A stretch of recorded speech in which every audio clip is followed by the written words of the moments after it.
Hello friends, मैं हूं अमन राजपूत और दोस्तों हम लोग आज 10वीं का चैप्टर नंबर 12 विद्युत यानी कि इलेक्ट्रिसिटी के बारे में सीखने जा रहे हैं। फ्रेंड्स, हमने पिछले दिनों में चैप्टर नंबर 1 रासायनिक अभिक्रिया एवं समीकरण और चैप्टर नंबर 3 धातु एवं अधातु को कंप्लीट किया हुआ है दोस्तों। अब हम लोग फिजिक्स के एक चैप्टर की तरफ यानी कि भौतिक विज्ञान का चैप्टर नंबर 1 विद्युत यानी कि इलेक्ट्रिसिटी जो कि चैप्टर नंबर 12 है उसके बारे में हम लोग सीखेंगे। क्लियर? तो बहुत ही छोटा चैप्टर है, सिंपल है और IMP चैप्टर है। क्लियर? तो इस चैप्टर की हम लोग शुरुआत करें तो कुछ बेसिक चीज से शुरुआत करते हैं कि विद्युत का उपयोग सामान्यतः कहां पर होता है। तो आज के दैनिक जीवन में, ठीक है, आज के समाज में विद्युत का उपयोग बहुत ही जगह पर और अधिक प्रमाण में किया जाता है। जैसे कि हम लोग बात करें हॉस्पिटल, विद्यालय और कोई भी उद्योग और ऐसे बहुत सारे संस्थानों में उपयोग के लिए जो ऊर्जा का प्रमुख स्वरूप है वो कौन है? विद्युत है। क्लियर?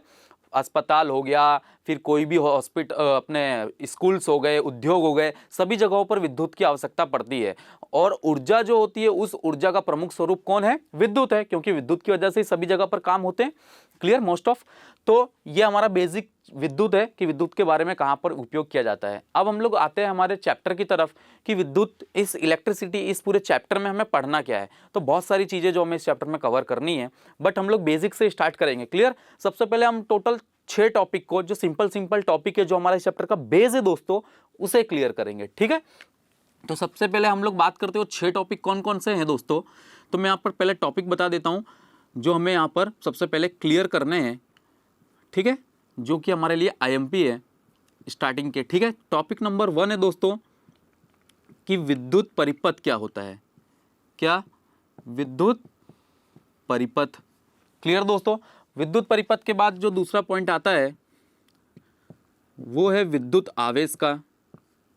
किसका आता है फ्रेंड्स? विद्युत आवेश।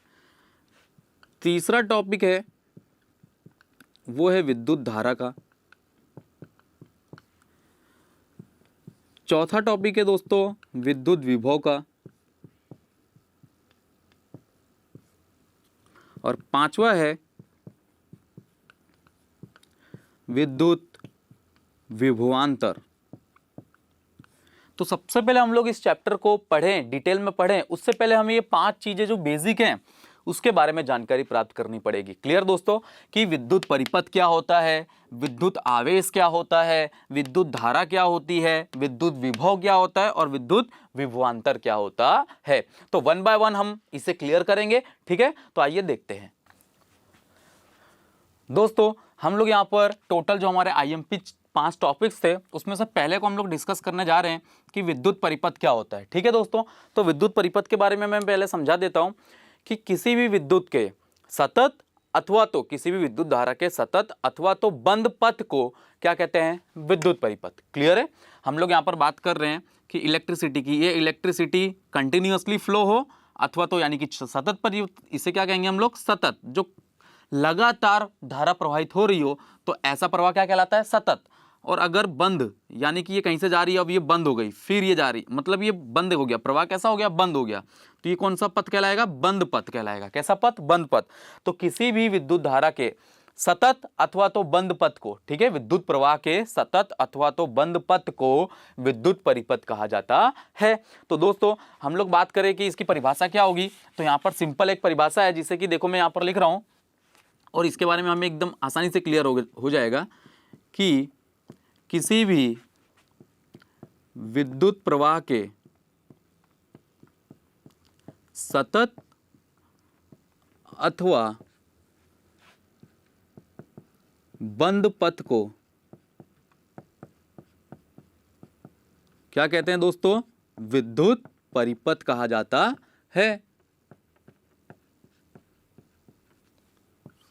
क्लियर? तो विद्युत प्रवाह के सतत यानी कि लगातार होने वाले प्रवाह को अथवा तो बंद पथ को क्या कहा जाता है? पथ यानी कि रास्ता। क्लियर? तो ऐसे इसे कहा जाता है विद्युत परिपथ। अब मैं बात करूं, अगर सतत परिपथ होगा, कैसा होगा? सतत, यानी कि विद्युत धारा कंटिन्यूअसली फ्लो हो रही है तो क्या कहलाएगा? सतत परिपथ। और अगर विद्युत धारा प्रवाहित हो रही है, ठीक है, और ये रुक गई कहीं पर भी। क्लियर? समझ रहे हैं? ये ऐसा, ये जो निशानी है ये विद्युत धारा की नहीं, बस समझाने के लिए बताया जा रहा है कि ये कहीं पर फ्लो इसका क्या हो गया? रुक गया, तो पथ कौन सा हो गया? बंद हो गया दोस्तों। क्लियर? अब सतत परिपथ में विद्युत धारा जो विद्युत का प्रवाह है वो चालू रहता है, लेकिन बंद परिपथ में क्या हो जाता है, बंद परिपथ के अंदर विद्युत का जो प्रवाह है वो रुक जाता है। कैसा हो जाता है दोस्तों, रुक जाता है, यानी कि फिर विद्युत धारा उसमें से प्रवाहित नहीं हो सकती, क्योंकि ये जो परिपथ है कौन सा परिपथ है, बंद परिपथ। बंद परिपथ में कभी भी विद्युत का प्रवाह आगे बढ़ेगा नहीं, यानी कि विद्युत धारा बढ़ेगी नहीं, क्योंकि विद्युत प्रवाह कैसा, वो जो पथ है वो रास्ता है वो कैसा हो चुका है, बंद हो चुका है, तो वहां से आगे की तरफ इलेक्ट्रिसिटी पास थ्रू यानी कि प्रवाहित होगी नहीं। तो ये सिंपल परिभाषा थी विद्युत परिपथ के बारे में। और विद्युत परिपथ के अंदर कैसे परिपथ, सतत और बंद परिपथ, दो प्रकार भी हमने देखे। ठीक है, वापस से रिवाइज करा देता हूं दोस्तों। विद्युत परिपथ यानी कि विद्युत प्रवाह के सतत यानी कि लगातार अथवा तो बंद पथ को विद्युत परिपथ कहते हैं। दो प्रकार के विद्युत परिपथ देखने को मिलते हैं, एक सतत और एक बंद। सतत के अंदर विद्युत धारा हमेशा प्रवाहित होती रहती है, लेकिन बंद परिपथ के अंदर विद्युत धारा का जो प्रवाह है वो कैसा हो जाता है, रुक जाता है, विद्युत धारा आगे की तरफ प्रवाहित होती नहीं है। अब हम लोग हमारे टॉपिक नंबर 2 की तरफ देखते हैं। दोस्तों हमारा टॉपिक नंबर जो 2 है वो है विद्युत आवेश का। किसका है दोस्तों, विद्युत आवेश। विद्युत आवेश की मैं बात करूं तो विद्युत आवेश को इलेक्ट्रिक चार्ज कहा जाता है इंग्लिश में। ठीक है, विद्युत आवेश यानी क्या होता है दोस्तों, तो किसी भी पदार्थ का वह गुण जिसके कारण उसमें चुंबकीय और विद्युतीय गुणधर्म उत्पन्न हो जाता है तो वो कहलाता है आवेश। विद्युत का क्या कहलाता है, आवेश कहलाता है। क्लियर, वापस से रिपीट करता हूं, किसी भी पदार्थ का ऐसा गुणधर्म जिसके कारण उसमें विद्युतीय तथा चुंबकीय प्रभाव उत्पन्न होते हैं वह आवेश कहलाता है। क्या कहलाता है, आवेश। परिभाषा यहां पर लिख देता हूं दोस्तों क्योंकि इंपॉर्टेंट है, तो यहां पर लिख देते हैं इसकी परिभाषा हम सभी कि किसी भी पदार्थ का वह गुण जिसके कारण उसमें विद्युतीय तथा चुंबकीय प्रभाव उत्पन्न होता है वह आवेश यानी कि Q कहलाता है। दोस्तों आवेश को क्या लिखा जाता है, Q के द्वारा प्रदर्शित किया जाता है। ठीक है, परिभाषा वही है जो अभी हमने डिस्कस की, किसी भी पदार्थ का वह गुणधर्म जिसके कारण उसमें विद्युतीय और चुंबकीय प्रभाव उत्पन्न होता है वह आवेश यानी कि Q कहलाता है। ठीक है, अब थोड़ा और आगे की तरफ बात करें तो आवेश का जो मात्रक है वो मात्रक क्या होता है दोस्तों, उसकी बात कर लेते हैं। आवेश का जो मात्रक है वो क्या होता है, कूलाम होता है। क्या होता है, कूलाम, जिसे हम लोग C कहते हैं। क्या कहते हैं, C। तो कूलाम यानी कि चार्ज, जो C होता है चार्ज का, यहाँ पर तो आवेश का जो SI मात्रक है वो क्या है, कूलाम है, जिसे C के रूप में प्रदर्शित किया जाता है। ठीक है, तो वापस से दोस्तों विद्युत आवेश के बारे में जो बेसिक जानकारी है वो क्या है, उसकी परिभाषा। ठीक है, और उसका मात्रक, विद्युत आवेश का मात्रक क्या होता है, कूलाम होता है। अब हम लोग बात करें कि आवेश कितने प्रकार होते हैं। ठीक है, तो आवेश के 2 प्रकार है, विद्युत आवेश के कितने प्रकार है दोस्तों, आवेश के 2 प्रकार होते हैं।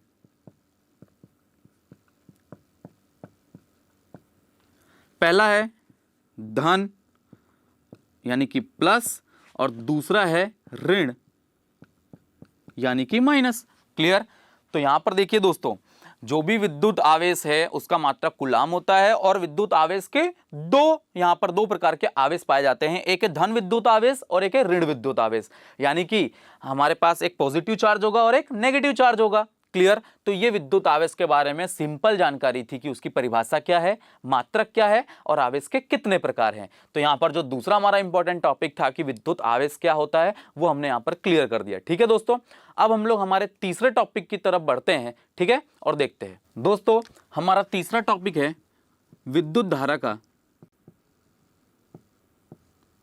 कि विद्युत धारा क्या होती है।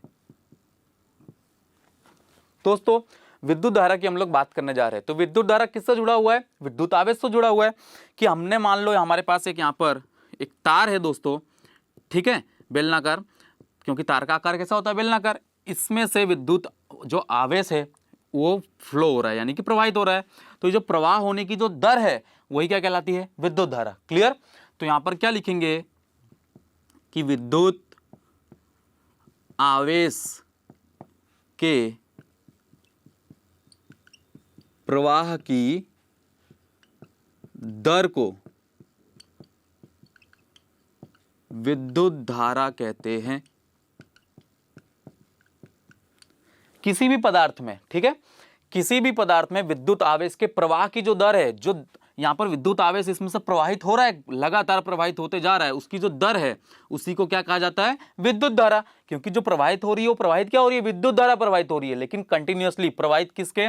विद्युत आवेश के। तो विद्युत आवेश के प्रवाह की जो दर है जो लगातार प्रवाहित हो रही है उसे क्या कहा जाता है? विद्युत धारा के रूप में जाना जाता है।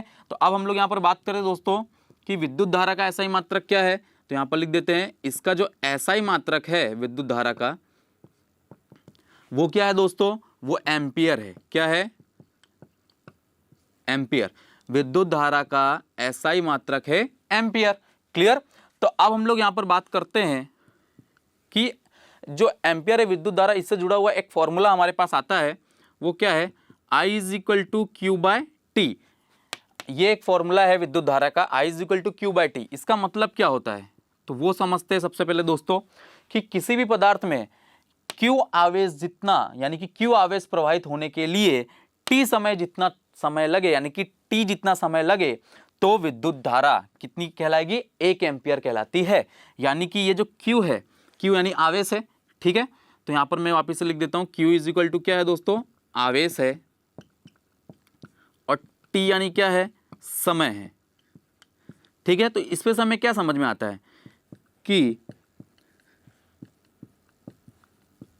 किसी भी पदार्थ में Q आवेश जितना कार्य होने के लिए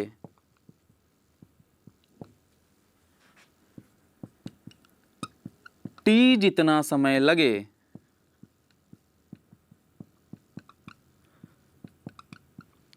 तो 1 एम्पियर विद्युत धारा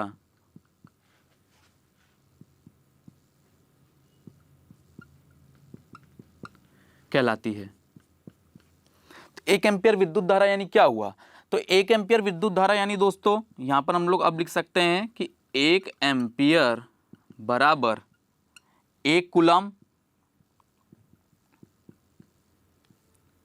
बटे में 1 सेकेंड, ठीक है। अथवा तो मिनट लिखना हो तो मिनट भी लिखो, सेकंड लिखना तो सेकंड भी चलेगा। क्लियर? तो दोस्तों यहां पर क्या हुआ देखो कि किसी भी पदार्थ में Q आवेश जितना कार्य होने के लिए T जितना समय लगे तो विद्युत धारा कितनी होगी? 1 एम्पियर होगी। यानी कि 1 एम्पियर बराबर 1 कूलम बटे में 1 सेकंड, क्योंकि समय का SI मात्रक क्या हुआ दोस्तों? सेकंड हुआ, ठीक है। तो सेकंड लिख दिया हमने, और Q आवेश का SI मात्रक क्या हुआ? कूलम हुआ। अभी हमने थोड़ी देर पहले पढ़ा कि Q आवेश का SI मात्रक क्या होता है दोस्तों? कूलम होता है। तो 1 कूलम बटे में 1 सेकंड बराबर 1 एम्पियर, ठीक है।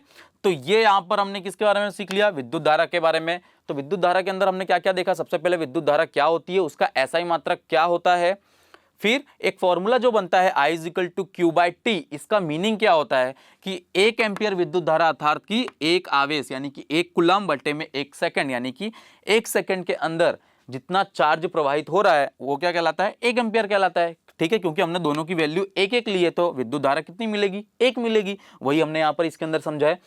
इसके अलावा हम लोग बात करें विद्युत धारा के बारे में तो और क्या देखने को मिलता है? तो दोस्तों हम लोग विद्युत धारा की बात कर रहे हैं, यहाँ पर एक चीज और देख लेते हैं कि विद्युत धारा के और भी अन्य मात्रक भी हैं। जैसा कि ये SI मात्रक क्या होता है? एम्पियर होता है। तो अन्य मात्रक कौन कौन से हैं? तो अन्य 2 मात्रक हैं, एक है मिली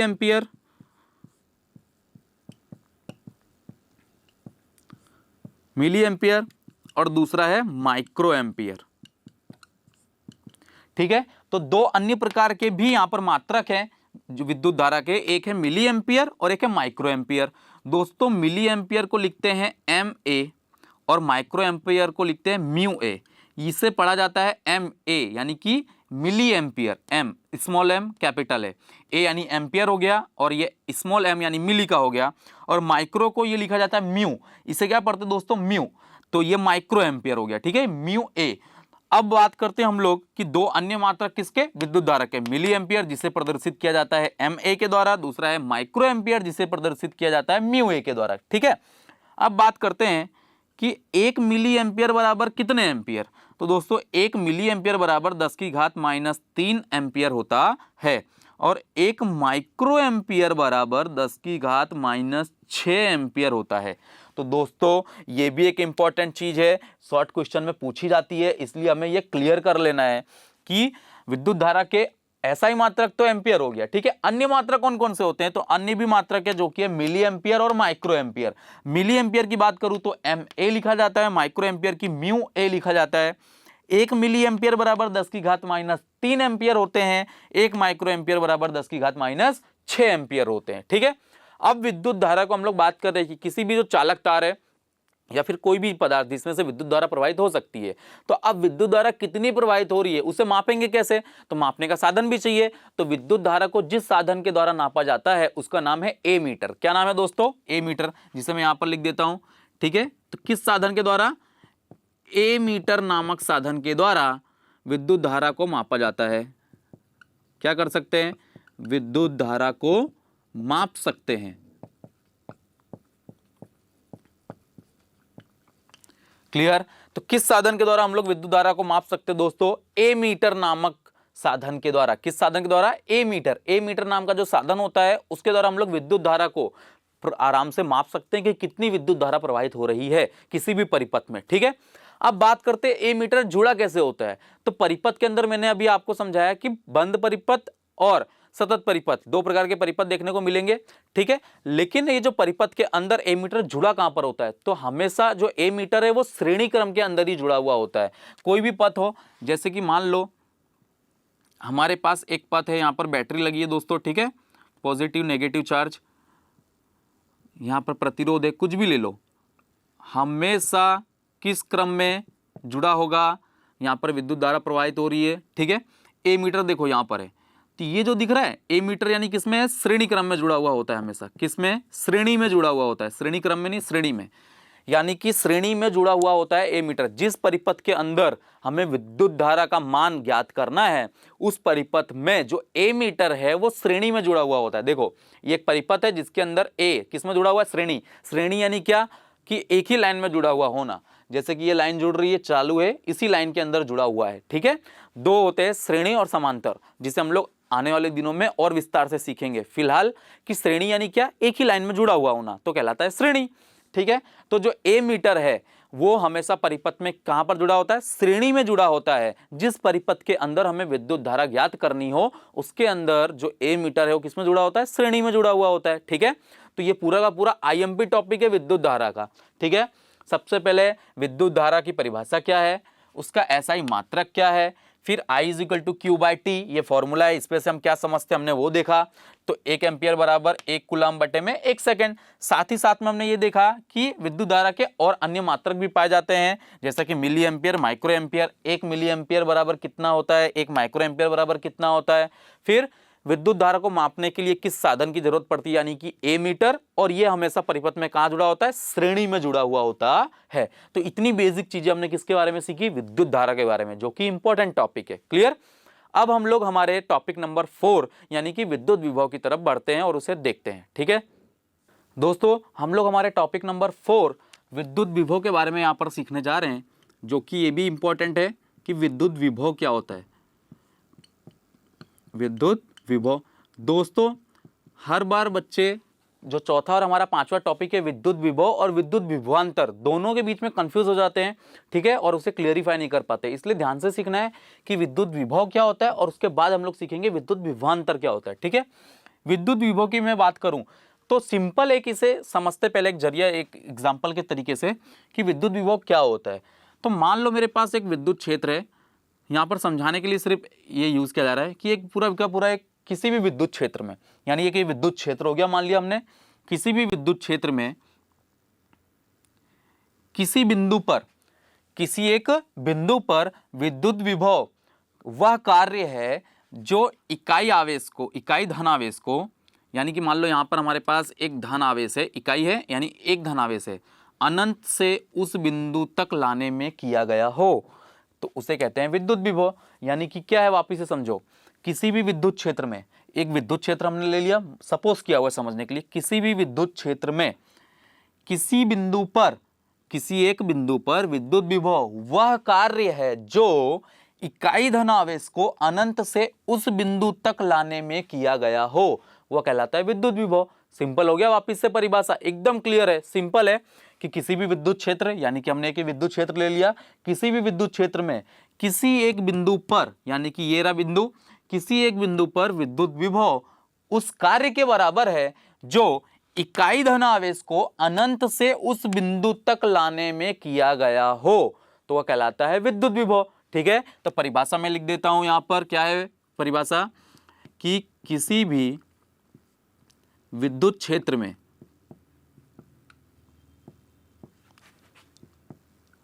किसी भी विद्युत क्षेत्र में किसी एक बिंदु पर, ठीक है, किसी भी एक विद्युत क्षेत्र में किसी एक बिंदु पर विद्युत विभव उस कार्य के बराबर है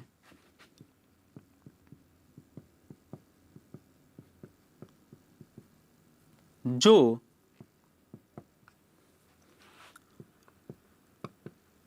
इकाई धन आवेश को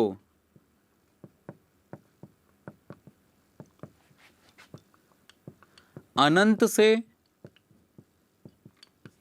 उस बिंदु तक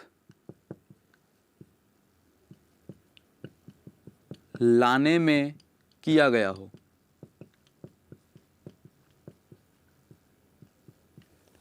सिंपल परिभाषा है दोस्तों विद्युत विभव की, कि विद्युत विभव यानी क्या होता है कि एक विद्युत क्षेत्र है, उसमें किसी एक बिंदु पर, इस बिंदु पर विद्युत विभव की परिभाषा में सीखनी है कि एक बिंदु पर विद्युत विभव उस कार्य के बराबर है, सबसे उस कार्य के बराबर है जो इकाई धन आवेश को अनंत, ये अनंत दूरी पर, ऐसा हमने मान लिया है कि बहुत दूरी पर है, उस दूरी पर से इस बिंदु तक हमें लाना है। तो कोई भी चीज अपने आप तो आएगी नहीं दोस्तों, हम अभी फिलहाल मैं यहाँ पर हूँ दोस्तों, अब मुझे यहाँ पर इस जगह पर मुझे पहुँचना है, क्लियर। तो यहाँ से मैं यहाँ तक अपने आप तो पहुँचूंगा नहीं, मुझे क्या करना पड़ेगा, कुछ कार्य करना पड़ेगा। कार्य यानी कि मैं चल के जाऊँगा, यहाँ पर कैसे जाऊँगा, चलते जाऊँगा चलते जाऊँगा चलते जाऊँगा और यहाँ पर फाइनली मैं पहुँच जाऊँगा। तो मैंने क्या किया, कार्य किया, क्लियर। तो यहाँ से यहाँ तक मैं चल के आया, मैं ये क्या है, मेरा कार्य है। तो वही चीज की बात कर रहे हैं कि इकाई धनावेश को अनंत दूरी से यहां तक लाने में क्या करना पड़ेगा, कुछ कार्य करना पड़ेगा। तो विद्युत विभव उस कार्य के बराबर होता है, लिखा हुआ है यहां पर, उस कार्य के बराबर है जो इकाई धनावेश को अनंत दूरी से उस बिंदु तक लाने में किया गया हो, वो कहलाता है विद्युत विभव। सिंपल हो गया दोस्तों। अब हम लोग बात करें कि इसका मात्रक क्या है, तो इसका मात्रक है दोस्तों वोल्ट। क्या है, वोल्ट। विद्युत विभव का मात्रक है वोल्ट। वोल्ट ये जिसे V के द्वारा प्रदर्शित किया जाता है, किसके द्वारा, V के द्वारा प्रदर्शित किया जाता है। तो बस इतनी चीज हमें सीखनी थी विद्युत विभव के बारे में कि विद्युत विभव की परिभाषा क्या होती है, जिसे सिंपली ये तरीके से याद कर लेना है। इसका मात्रक है वोल्ट, जिसे V के द्वारा, कैपिटल V के द्वारा प्रदर्शित किया जाता है। ठीक है, ये था विद्युत विभव। ठीक है, अब हम लोग हमारे आज के लास्ट टॉपिक के बारे में सीखते हैं, जो कि है विद्युत विभवांतर का टॉपिक नंबर 5। ठीक है, तो देखते हैं दोस्तों, हम लोग हमारे आज के लास्ट टॉपिक नंबर 5 विद्युत विभवांतर के बारे में सीखने जा रहे हैं। ठीक है, विद्युत विभवांतर। दोस्तों सबसे पहले मैं बात करूं विद्युत, अभी विभव अभी हमने सीखा था, विद्युत विभवांतर क्या होता है कि सबसे पहले हम लोग बात करें किसी भी धारावाही विद्युत परिपथ में, किसी भी धारावाही विद्युत परिपथ के अंदर विद्युत विभवांतर क्या होता है उसे हम लोग को सीखना है इसके अंदर। तो विद्युत विभवांतर की हम लोग बात करें तो किसी भी धारावाही विद्युत परिपथ के अंदर विद्युत विभवांतर वह कार्य है जो दो बिंदुओं के बीच में विद्युत विभवांतर किया गया, वह कार्य है जो एकांक आवेश को एक बिंदु से दूसरे बिंदु तक लाने में किया जाता है, वह कहलाता है विद्युत विभवांतर। जैसे कि मैं बात कर रहा हूं, मेरे पास दो बिंदु हैं दोस्तों, एक है यहाँ पर और एक है यहाँ पर। ठीक है, मान लो ये प्लस है और ये माइनस है। तो किसी धारावाही विद्युत परिपथ में, किसी भी धारावाही विद्युत परिपथ में दो बिंदुओं के बीच में विद्युत विभवांतर किया गया वह कार्य है जो एकांक आवेश को एक बिंदु से दूसरे बिंदु तक लाने में किया जाता है। सिंपल हो गई परिभाषा। वापस मैं यहां पर परिभाषा लिख देता हूं कि किसी भी धारावाही, धारावाही यानी कि दोस्तों ऐसा परिपथ जिसमें धारा प्रवाहित हो रही हो, ठीक है। किसी भी धारावाही विद्युत परिपथ में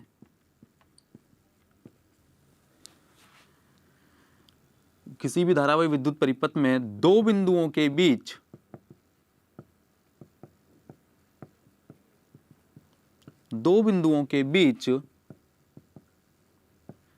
विद्युत विभवांतर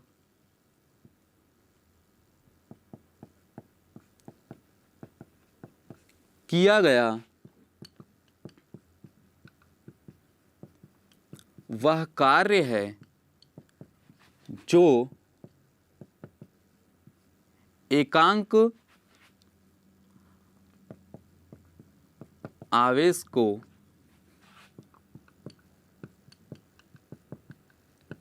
एक बिंदु से दूसरे बिंदु तक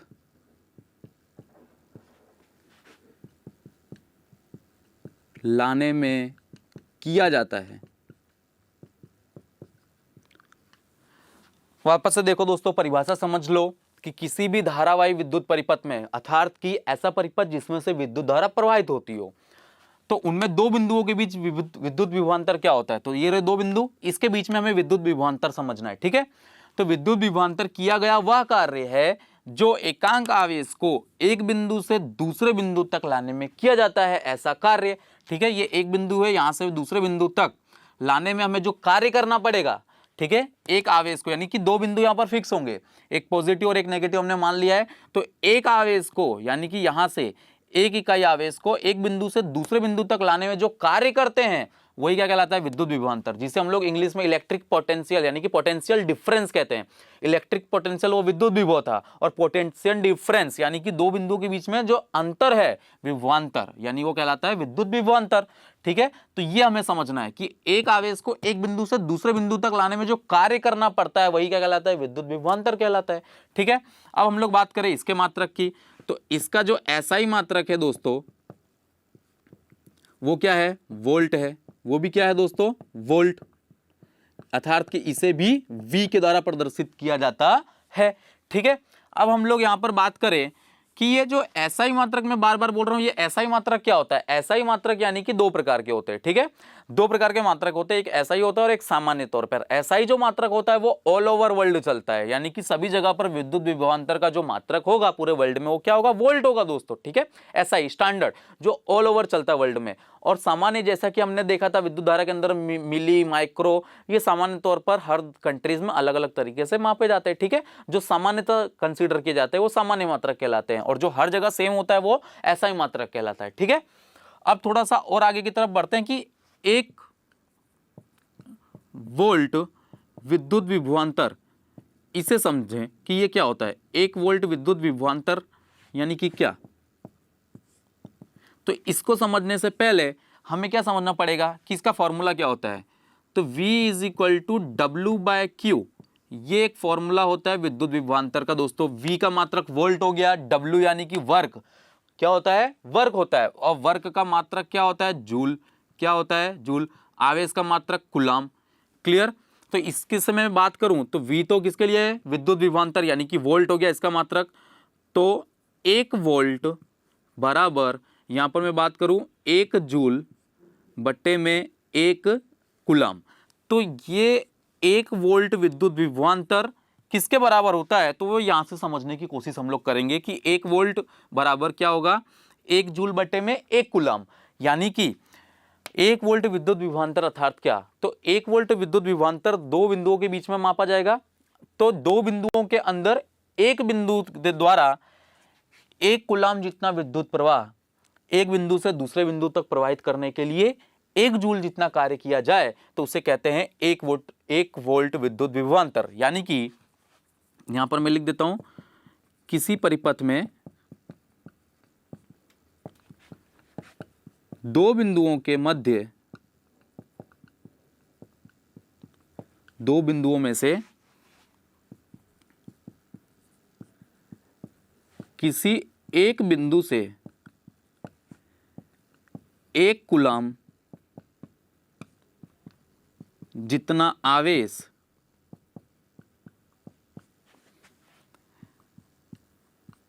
एक बिंदु से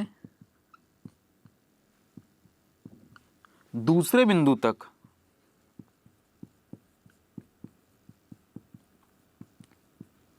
ले जाने में 1 जूल जितना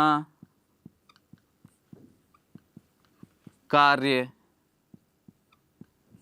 करना पड़े तो उसे क्या कहेंगे हम लोग? 1 वोल्ट विद्युत विभवांतर कहेंगे। तो वापस से देखो दोस्तों, 1 वोल्ट V यानी कि कितना लिया है? 1, और विद्युत विभवांतर का मात्रक वोल्ट यानी कि V, वर्ग का मात्रक जूल, तो हमने लिख लिया 1 जूल, कूलम कितना? 1 कूलम। तो अब यहां पर हम लोग हमेशा बात किसके करते हैं? दो बिंदुओं के बीच में विद्युत विभवांतर के अंदर। तो किसी भी परिपथ में दो बिंदुओं में से कोई किसी एक बिंदु से, चाहे यहां से चाहे यहां से, किसी एक बिंदु से कितना आवेश हमें ले जाना है दूसरे बिंदु तक? 1 कूलम। कितना? यहां पर Q कितना है? 1 लिया हमने। तो 1 कूलम आवेश किसी एक बिंदु से दूसरे बिंदु की तरफ ले जाने में कितना कार्य करना पड़ता है? 1 जूल जितना अगर कार्य करना पड़ता हो तो दोनों बिंदुओं के बीच में कितना विद्युत विभवांतर हुआ? 1 वोल्ट। कितना? 1 वोल्ट विद्युत विभवांतर हुआ, ऐसा हम लोग कह सकते हैं। वापस इसे समझो दोस्तों, बहुत ही इजी है कि 1 वोल्ट बराबर 1 जूल बट्टे में 1 कूलम। तो मतलब क्या होता है कि दो बिंदुओं की बात कर रहे हैं हम लोग। वापस से समझो, इसे दो बिंदु हैं, तो दो बिंदु में से किसी एक बिंदु से 1 कूलम जितना आवेश दूसरे बिंदु तक ले जाने में जो कार्य करना पड़ता है, कितना कार्य करना पड़ेगा? 1 जूल। तो जो 1 जूल जितना कार्य करना पड़ता है उसे ही 1 वोल्ट विद्युत विभवांतर कहते हैं। तो दोस्तों, आज हमने total important electricity chapter number 12 के अंदर 5 इंपॉर्टेंट टॉपिक सीखे हैं। बहुत ही इंपॉर्टेंट है, इसे अच्छे से नोट डाउन कर लीजिएगा और याद कर लीजिएगा, ठीक है? बहुत ही इंपॉर्टेंट है, तो ही हमें आगे का चैप्टर पूरा आराम से समझ में आएगा, ठीक है? आज हमने टोटल 5 चीजें कौन कौन सी डिस्कस की? सबसे पहले दोस्तों कि विद्युत परिपथ क्या होता है, फिर विद्युत धारा क्या होती है, फिर विद्युत आवेश क्या होता है, विद्युत विभव क्या होता है, और विद्युत विभवांतर क्या होता है। तो ये पांचों टॉपिक को अच्छे से क्लियर करके समझ लेना है, ठीक है? मिलते हैं अगले लेक्चर में।